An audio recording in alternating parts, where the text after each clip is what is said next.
안녕하세요. 이번에는 그 집에서 키우는 반려견하고 실제 내가 키우는 그 아이들 혹은 그러니까 반려견을 키우는 사람들과 반려견과의 그 관계에 대해서 신체적 건강과 정신 건강에 관련이 있을까라는 부분에 대해서 잠시 이야기해 보려고 합니다. 어,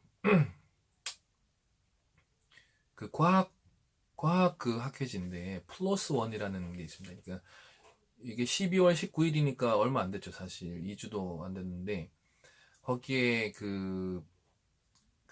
태어난 지 1년도 안 된 아이들 집에 반려견하고 같이 키웠을 때 아이들의 그 알레르기 일어날 수 있는 그 발병률에 대한 연구를 발표한 논문이 있어요.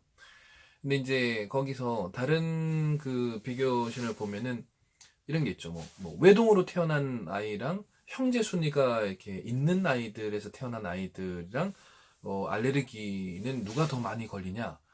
외동이 더 많이 걸린다고 나와요. 뭐 그거 말고 이런 게 있죠. 뭐 제왕절개로 태어난 아이하고 그냥 일반 자연분만한 아이하고 알레르기 누가 더 많냐?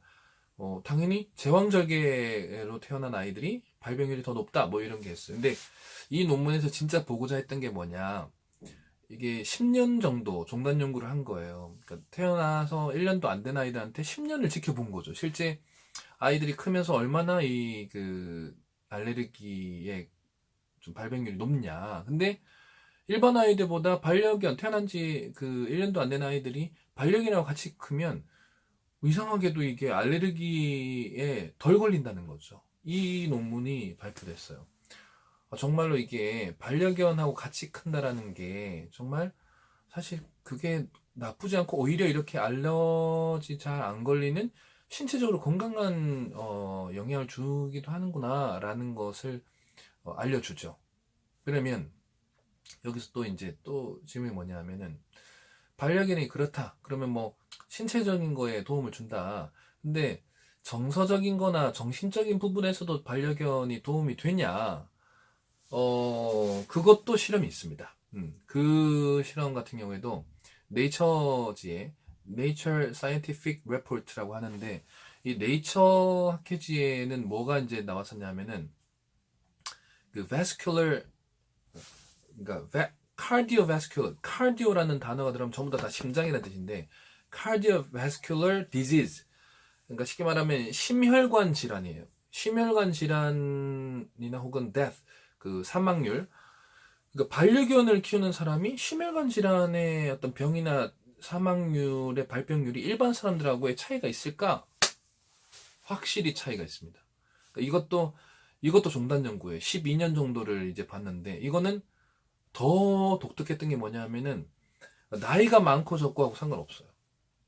뭐 학력의 높고 낮은도 차이가 없었어요. 이 논문에서는 그냥 12년 정도를 지켜봤을 때 실제로 심혈관 질환과 관련된 그 사망이나 심혈관 질환 관련 병들 있죠. 이런 부분에 대해서 현저하게 낮다라는 것을 확인합니다. 자, 이런 거를 쭉 봤을 때, 그러면 여기 반려묘도 포함이 되거든요.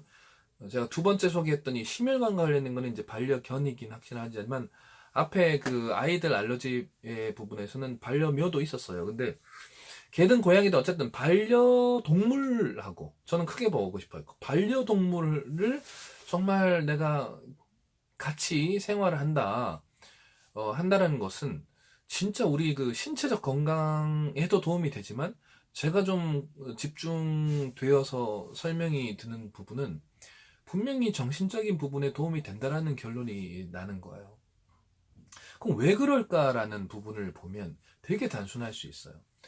그러니까 신체적인 부분은 모든 병의 근원이 뭐라고 얘기하면은 살이 찌는 거다고 얘기를 많이 하거든요. 예.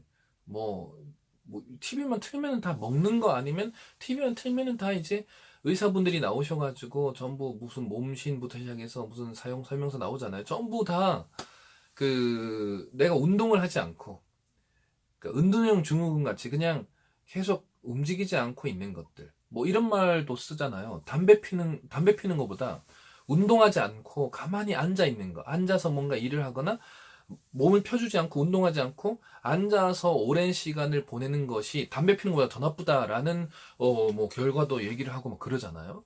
그런 것처럼 뭔가가 움직임이 적어지는 상태. 이거를 반려동물하고 같이 만약에 생활을 한다면은 이럴 수가 없어요. 다 데리고 나가서 산책을 해야 되거든요. 그러니까 집 밖으로의 생활을 이끌어내는 가장 핵심이 반려동물의 특성인 거예요. 반려동물에 하고 같이 한다는 게 장점인 거예요. 네, 두 번째, 그 외로움, 고독감. 우리가 이제 사실 그 aloneness란 거하고 solitudeness라는 이 외로움이랑 고독감이라는 게 번역을 할 때 우리가 좀 착오가 좀 있긴 합니다. 근데 그러니까 외로운 거는 그냥 이게 부정이에요. 외로움이 사실 부정이고 고독감은 내가 조절력이 있어서 나 혼자 있으려 하는 상태를 말하는 건데 어찌됐든 이제 우리는 고독사라는 말이 조금 부정적이긴 하죠. 그러네. 이런 외로움이나 어쩐 혼자 있다라는 것을 많이 느끼게 되면 이 상태가 사실 외로움이 우울증하고 좀 약간 직결되어 있거든요. 그런데 반려동물하고 같이 있다라는 것 자체가 외로움이라는 것을 느낄 수가 없어요. 실제로 반려동물, 그러니까 개로 볼게요. 강아지를 쓰다듬을 때, 강아지 쓰다듬고 강아지를 이렇게 몸을 쓰다듬을 때 뇌에선 뭐가 나오냐면은 옥시토신이라는 게 나와요. 그러니까 옥시토신은 뭐라고 들으셨죠? 뭐 신뢰 호르몬이라고 들었죠. 신뢰할 때, trust. 누군가를 믿고 신뢰할 때 나오는 게 옥시토신이에요. 그러니까 아이를 놓을 때 우리가 유도분말제로 맞았던 그 옥시토신 그거예요. 그러니까 옥시토신이 원래 나오려면은 자연스럽게 나오려면은 실제로 신뢰라는 거를 받을 때 나오는 건데 이 신뢰를 그 반려동물을 쓰다듬을 때 이게 나온다는 거예요. 그러면 이 반려동물을 쓰다듬거나 혹은 같이 생활한다는 거는 관계에 대한 그 건강도를 유지할 수 있다라는 거거든요. 그럼 누군가에게 내가 뭔가가 외로움을 느끼고 누군가에게 있어서의 관계가 깨졌다라는 느낌을 보호할 수 있고 이거를 이게 밀쳐낼 수 있다라는 거죠. 그런 우울이 올 수 있다는 관계 속에서의 우울이 올 수 있다라는 거. 이거 정말 정말 중요한 거죠. 사실 상담을 할 때 매개 상담이라는 거를 많이 씁니다. 제가 이제 앞으로 기회가 된다면은 미술 치료와 관련된 부분도 좀 체계적으로 좀 영상을 좀 찍고 싶고, 이제 독서 치료. 그러니까 제가 찍고 싶은 게 이제 미술 치료랑 독서 치료 쪽을 관련해서 좀 많이 찍고 싶은데, 이런 매개가 있어요. 사람과 사람 간에 직접, 직면 상담하는 게 아니라 매개, 중간 도구를 사용하는 매개 상담들이 있는데, 최근에 이런 동물을 사용하는 동물 매개 상담도 하고 있습니다, 실제로. 그렇기 때문에 반려동물은 진짜 정서적으로 진짜 도움이 되지 않을까. 이런 논문도 이미 다 발표되고 있는 것처럼 이미 이게 한두 번의 특정 그런 실험이 아니라 정확하게 종단 연구예요. 10년 이상의 연구를 해본 거고 심지어 제가 심혈관 질환 있죠. 그 cardiovascular disease라는 이 심혈관 관련 질환은 스웨덴의 그 온 국민한테 한 거예요. 엄청난 거죠. 이거는 뭐 단 뭐 100만 명 이런 게 아니라 그 이상인 거예요. 그러니까 정말로 신뢰할 만한 논문이 발표된 겁니다. 그래서 이 반려동물에 대한 부분 정말 정말 우리는 다른 건강하고 우리가 잘 케어를 해주면서 같이 생활만 한다면 그 우리가 막 케어를 못하고 가정에서 키우는 그 강아지의 경우도 뭐 병균을 옮길 수 있지 않냐. 사실 그냥 예방접종 맞게 하고 정상적으로만 건강하게 잘 키운다면 실제 아이들한테는 정말 도움이 되고 또 그 가족한테는 정서적인 안정감을 주지 않을까라는 생각을 해봅니다. 네. 이런 제가 찾아서 이렇게 또 생각되는 이런 내용도 얘기를 드리겠지만 전 제일 필요한 또 가족에 대해서 혹은 대인관계에 대한 문제점이 있다면은 또 댓글로 남겨주시면 최대한 제가 아는 데까지 설명드리도록 하겠습니다. 감사합니다.